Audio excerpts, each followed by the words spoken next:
Hello, food enthusiasts. Welcome to another episode of the Future Foodcast. I'm Pam Linemiller, and I'll be your host for this episode. I am very excited to have with me a really cool guest I think you're going to enjoy. I'm very excited about our guest today. He has a lot of insight into technology, entrepreneurship, and what's going on in the food space. I have with me Jeremy Terman. He is the Director of Enterprise Sales at Lunchbox. Welcome to the podcast, Jeremy. Pam, thank you so much. Excited to be here. Yeah, we're really excited to have you. Well, first of all, before we jump into what you're doing now, you have a great story of where you've been as a young man and entrepreneur. Can you fill us in on how you got where you are now? Definitely. So, I was very fortunate at the University of Missouri. I was the president of a fraternity, and there was a small startup out at Chico State called Pocket Points that was rewarding students for staying off of their cell phones. And they reached out to me because they were Sigma Chi's, and they said, "Hey, do you know anyone in the fraternity that would want to launch this app?" And I said, "Yes, me." And so, that's how I really got my entry into the restaurant space. I had retail experience at Verizon throughout college and had never worked in a restaurant. I love eating out and going to restaurants, but had never actually worked in restaurant technology before. And so this company called Pocket Points, we geo-fenced classrooms. So when you would go into the classroom, you would open up your cell phone and you would lock your phone and you would earn points as a matter of time off of your phone. And so then as you would earn those points, we created a marketplace that then you could go to Jimmy John's and get a free bag of chips for 15 points, or Pita Pit and get a buy one, get one free for 30 points. And so that's really where I started to see, okay, college towns, restaurants are so dependent on the college students to really fund them. And the method in which they are doing it is in the coupon book. Like technology, there needs to be a better way for them to track, hey, I want to give unique coupons so I know that Jeremy isn't redeeming a paper coupon 5 times. So started getting into coupon technology and really leveraging from a customer acquisition perspective, couponing in the restaurant space, which for anyone that's in the coupon space in the restaurant industry, I have so much respect for you. It is one of the hardest out there. So that's really how I got the start into the restaurant technology industry. Your story is not uncommon. It's so often that people just happen to end up in the industry that they end up working in. And you ask people, are you working in the major that you had in college? And so many times it's a no, but you actually did get real world experience and your start while you were in college. So that's a little bit, at least a little bit of a help.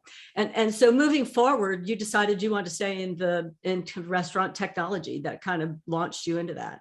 Yeah, so we ended up launching the mobile app across the University of Missouri. We had about 20,000 students using it across the campus. And, we were a 6-person startup. And so we fundraised some capital, and then we hired more salespeople. And so then I was responsible for the next 18 months of launching about 20 different universities across the Midwest, and was very fortunate that my VP of sales left Pocket Points to go to DoorDash. And so DoorDash at the time was smaller than Postmates. We had about 6% market share. We had just raised a down round. And so people were questioning whether or not, DoorDash would succeed long-term. And so, because I'd launched markets the past, 2 years, they said, "Hey, why don't you come launch markets for DoorDash?" And I said, "Great, mobile coupons now turning into food delivery. Why not?" And, I'm very fortunate and lucky that, I was really able to see the growth of off-premise and delivery take off for brands, because at the time, people were barely doing online ordering, right? The cloud-based POS systems weren't, widely adopted. And so, over the past, 5-6 years, I've really been able to see the growth of food delivery, off-premise, online ordering, and, which has led me to Lunchbox here, which is really now, instead of building marketplaces for the third parties, helping brands build and scale their own channels. And so, excited to really dive into, that evolution over the past decade.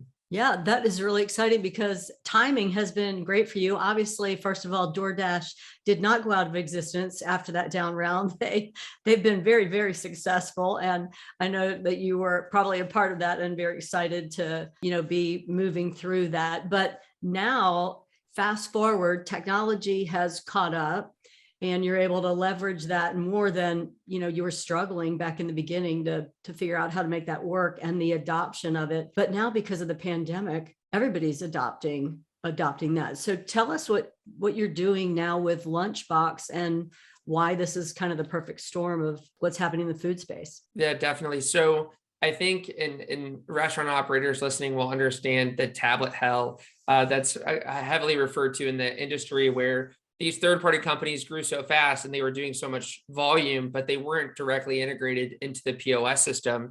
And so maybe your online ordering was set up to go directly to your POS. So when you would order, it would be very seamless for the back end, for the folks in the kitchen, for the folks in accounting, reconciling the books. So you would walk into a restaurant, in 2018, and you would see 5 tablets, 6 tablets on a wall, and you would say, oh my gosh, restaurant operators, how are you going to solve this? And the answer was, you have someone playing on the iPads all day. And it's like, that wasn't scalable. So you saw a mass adoption of, Olo created the market by helping take third party into the POS. Chowly, it's a Checkmate, DeliverAct, Otter, Ordermark. There's, half a dozen companies that are doing this middleware integration that really help consolidate a lot of the off-premise sales to now be directly integrated into the POS system. So we've seen a huge migration of centralizing technology. However, from a loyalty perspective and an online ordering and a custom mobile app and customer engagement tools, you still think about the restaurant business holistically. You're still having to get a different vendor for each different type of need for your business. And so that's where Lunchbox is really helping put all of these pieces together, which is, we will build the mobile app. We're going to have the tech team that will update the code. We'll do those mobile app updates. We're going to have an online ordering solution, so you don't have to hire someone to build a beautiful online ordering experience. We're going to have a loyalty system integrated. So whether you're ordering online or in store or on the app, your loyalty is engaged. And then we back all of that up with a customer engagement tool that allows you to build customer personas. So if Jeremy hasn't ordered in 45 days, I get this email. And if I don't reply to the email, I get that email. And if I don't reply to that email, I get a text message. So we really are helping restaurant operators build their digital storefront. And I think that is what's so crucial. And as we look, to 2022, we start looking in the years to come, technology is our future. So how do you simplify technology for the restaurant operators? And that's truly what we're doing here at Lunchbox, is helping consolidate third party, helping build and scale your digital channel in one partner, and then making sure that you have the right marketing resources to build and attract new customers and then retain and grow that customer base. Okay, that was a lot, Jeremy. So let's unpack a little bit of that. You were talking about Lunchbox. No pun intended, right? That was kind of, I didn't mean to say it that way, but let's open up this Lunchbox and just distill down what you were saying. Essentially, the way things have existed, the third parties, which are all these other businesses, that we're trying to get together, they might have been bringing the restaurants or the locations customers, but the location didn't have any of those analytics or any connection. Am I understanding that right? Like the third party was just out there, and it wasn't, you were providing the food or the service, but you weren't finding out who that customer is, right? Well, you still don't. Yeah. I mean, that's one of the, two-sided coins of using a third-party service like a DoorDash or Uber Eats or Grubhub, Postmates, is that those customers live on those platforms, which is great, right? DoorDash is a phenomenal platform. DashPass is a subscription program that makes it really easy to order all the time. And so, that's the power of these third-party platforms. And yeah, as a restaurant operator, it's a part of your business that you just don't know who that customer is, but it's a high volume. So you want to keep that channel open. Right. But the value that Lunchbox is offering is that actual connection with the customer, right? So that I can communicate with them. I know what they're ordering. I know what their normal bills might be. I know how often they might visit my location. Am I understanding that right? 100%. So because we're helping build a restaurant's digital channel that has just as great, if not a better ordering experience. Why would someone want to order from a third party if I can order through cleanjuice.com and that experience is so amazing that, like, why would I ever leave Clean Juice? I just want to order from them directly. Clean Juice is one of our national clients, and really helping take those third-party customers to your first party and helping convert someone that is using DoorDash. Hey, now why don't you just come use our channel, and we're going to build engagement, and we're going to have you be part of our community. Yeah, and not to mention the profit margin, because those third parties are taking a piece of a percentage of your profit. Whereas if you can be that source for ordering and everything and make it first party, then you get to apply that to your lunchbox or Sure. whatever service you're paying for to have that app out there, and those costs instead of the third party percentage. For sure, and I think brands have found ways to navigate the third party commissions. Some brands do price inflation, some brands do limited menu items, but I do think the power of delivery is very important because there's a large consumer base that wants that to go, that wants that delivered to their office, to their house, to a family member. So what we've done even further is we actually partner with the third party companies to do fulfillment. So if you order delivery from Clean Juice, it's not Clean Juice delivering the order, it's DoorDash Drive or DoorDash's fulfillment software. So we're definitely staying very close and strong with the third party companies because, again, these are massive networks that have been built, and the logistics and the infrastructure behind it is best in class. So we definitely want to tap into that. And that's something we encourage of our partners, is giving them not just the ability to order online for pickup, but giving them the ability to offer delivery, and then using the fulfillment networks of the DoorDashes via DoorDash Drive to then offer delivery to their consumers. And that's a very important piece that we work on. That is. So you've kind of flipped it a bit, where you're the lunchbox is the source of the order that then needs to be delivered, rather than it being the other way around.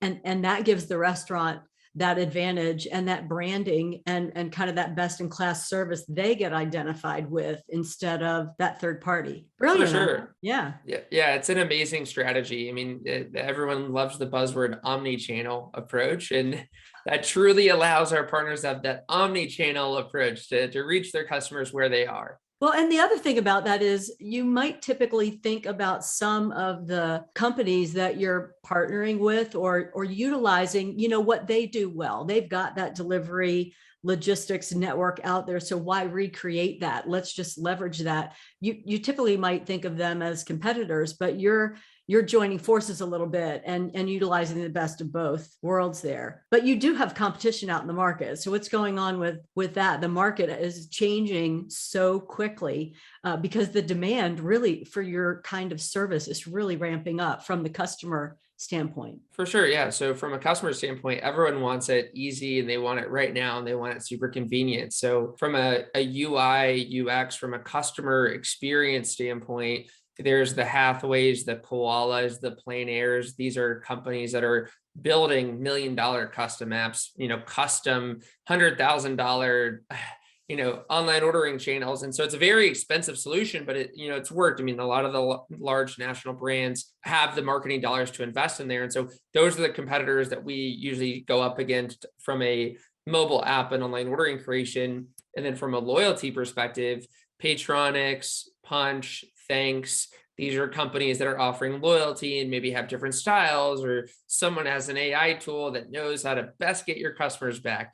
So there's a variety of companies there, and then then there's Olo and Checkmate and DeliverEct and Otter. There's all these aggregators that are helping centralize third-party orders, and some do online ordering, some do ghost kitchens. And so it really, again, as an operator, it's like you're vetting dozens of partners to do every little piece. And so, yeah, I definitely think it's difficult to understand what works best for my restaurant and for my technology operating system. And I think that's a lot of what we spend our time doing, is learning and understanding how we help make their lives a little bit easier. Yeah. And aren't you giving the restaurants that omni-channel solution where they don't have to figure out what all of the pieces are? I mean, you want to give them that digital presence, and you're going to cover all of the areas, right?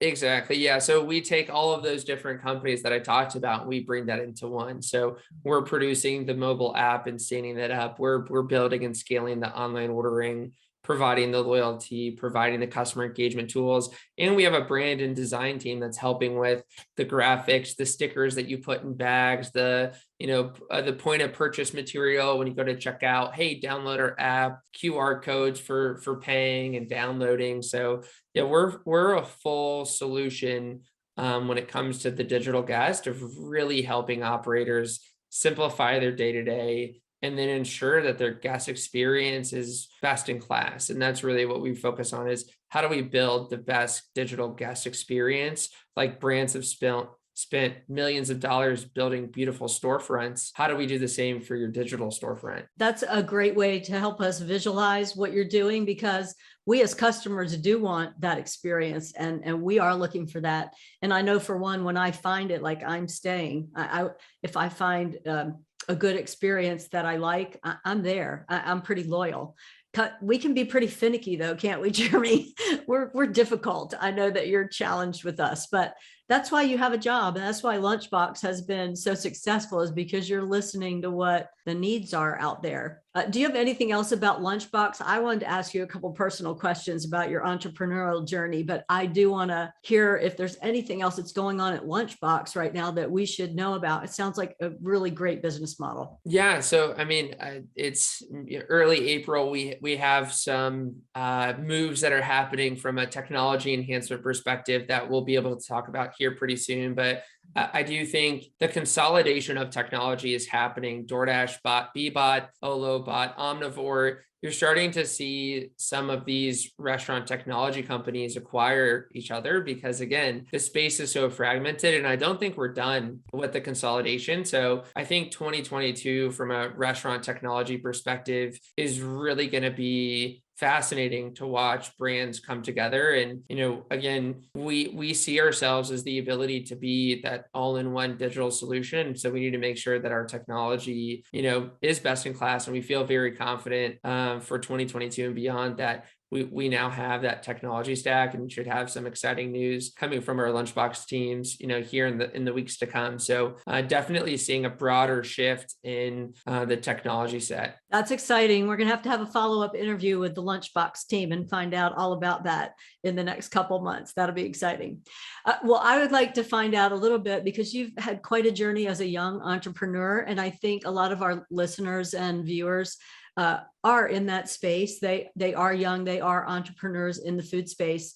And you talked a bit before about, and I can tell just the way you approach things, about your mindset, how you approach new challenges and new opportunities. Can you talk to us a little bit about that? Yeah, so I think core values are so important. We have core values at Lunchbox. I have personal core values. I'm a high school baseball coach, and I tell the kids at practice every day, you have to get 1% better every day. And so I think, whatever, industry that you're in, whether it's technology, supply chain, operations, marketing, right? You want to be in something that feels like a hobby. And I think I've been very fortunate that I've really found myself with people that have that same type of drive and passion. I have this pin on my desk. It's a little rhino. And I had this pinned to me when I was at Verizon about this rhino mentality, which is you find similar people with similar attributes that like want to work very hard, are very passionate about whether it's making impact in the community or impact in growing businesses. And you find those people and then you build with them. And so I think I've just been very lucky, to be scaling from Pocket Points and then scaling, over 4 years, launching markets and then building and scaling our national partnerships team, of just surrounding yourself with people that challenge you and make you better, and making sure that you're the 10th person of the 9 other people you surround yourself with. So making sure that there's 9 other people that you're around on a daily basis, whether it's at the core job, friends, family, that they are helping you become the person that you want to be. And I think, how I've been able to scale from, being the sales rep going door to door in Norman, Oklahoma, to leading a national sales team now that's trying to, help some of the largest national brands in the country. It's all been around the pursuit of learning, getting better, having impact, and working for companies that truly have a good mission and vision. I think has really helped me stay the path and stay laser focused on what's important and what I should be focusing on a day-to-day basis. Thanks for sharing that. I think all of us can think about getting 1% better. Sometimes you think about these big lofty goals you might have, and it seems unachievable, or you could never get there. But if you just think about getting 1% better, each of us feels like we can do that. Thanks for sharing that that nugget. And I think you've probably learned a lot about leadership. Obviously, you start out kind of that solo guy saying, sure, I'll launch this app for my fraternity. And now, like you said, leading a national sales team, what would be your thoughts about what a good leader looks like? What have you learned might be important in that area? Yeah, I'm learning that I still need to learn. I think there's like the constant pursuit, right? I mean, listening to the people and the teams. I mean, especially being in sales, like the best sales folks that I've met are the best listeners. The best leaders that I've met are the best listeners. They understand how to clearly communicate. And they can also like see the vision and help people, get through tough times, right? COVID was so difficult for so many people, and being able to understand from a mindset perspective of how do you overcome these obstacles that are out of your control? What can you do personally? What can you do to help enable other people to see, hey, let's take this, and not just to say glass half full for no reason, but like, let's just take this opportunity, understand what are the controllables, what are the incontrollables, and how can we deal with this situation at hand? What are we aiming towards and helping people overcome? So I do think there's the servant leadership mindset, but it's a continuous, I'm a young leader, and I'm very cognizant that there's a lot that I don't know. And so I think truly at the end of the day, it's, you want your team to be successful, and your job as the leader is to remove their blockers and then to help encourage them to build and grow in the areas in which they want to, whether it's, to keep selling, to move into an operations role, to move into management, and, truly caring about helping your team grow and really aligning on their North Star versus the company's North Star, and then finding that right path of, I think patience is one of the big lessons that I've learned personally. And I kind of share that to the team of things just take time. I think society has conditioned us that we need everything now, and it's okay to know where you want to go, but it's okay that that's going to take some time. It could be 6 months, it could be 12 months, it could be 18 months. So understanding what that North Star is and then building that plan to get there,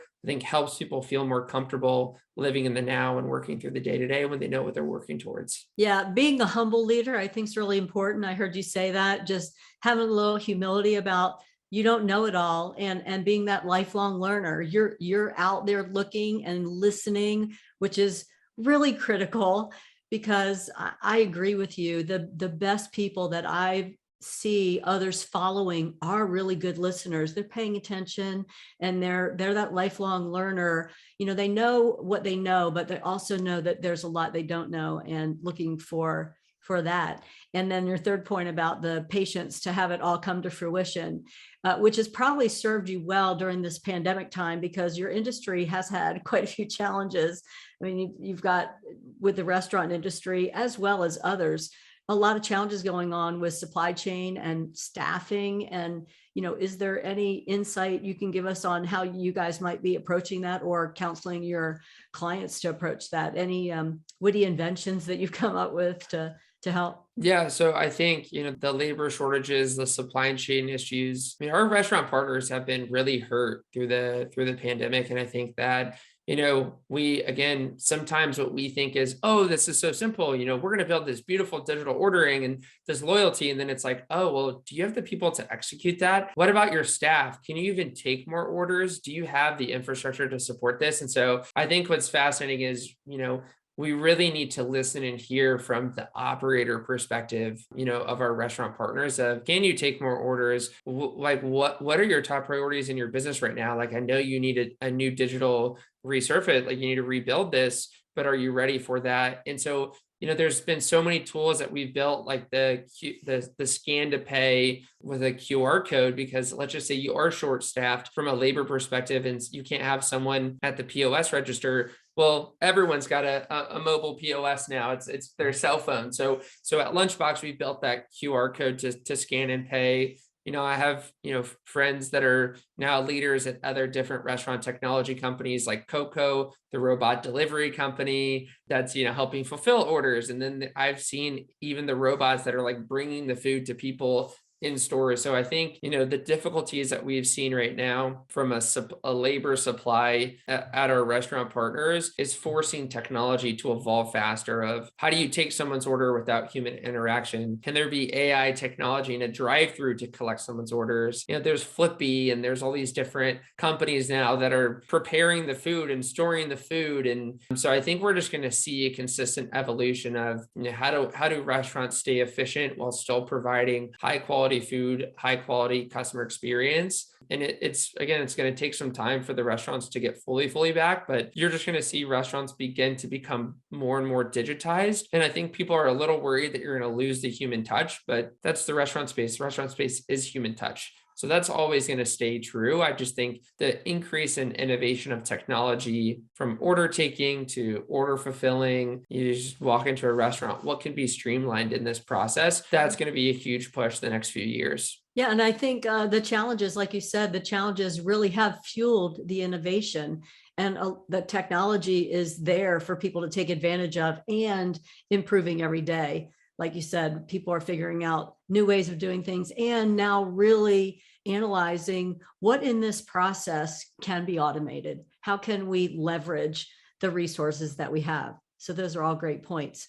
Well, before we leave, I've had a really fun time with our interview today. Is there anything else you think our Future Foodcast audience might be interested in that you would like to share with them? Yeah, I mean, obviously, I'm very bullish on the future of what I think Lunchbox can do to help disrupt the space. I think, we're going to be hiring and scaling and continuing to need more folks that want to help restaurants build their channels. So I definitely would encourage and would love for people to, look at lunchbox.io. That's our website. We have career opportunities. We have our partners, support our restaurant partners that are on our website. If you're, in any of those regions where we service them, engage with our brands. But I think, the push to technology is only going to continue to scale. And so if you're interested in getting into the space, there's 500,000, 600,000 restaurants in the US. I mean, there are hundreds of thousands of restaurants that they're going to need help. They're going to need solutions. And, if you're an entrepreneur and you want to build,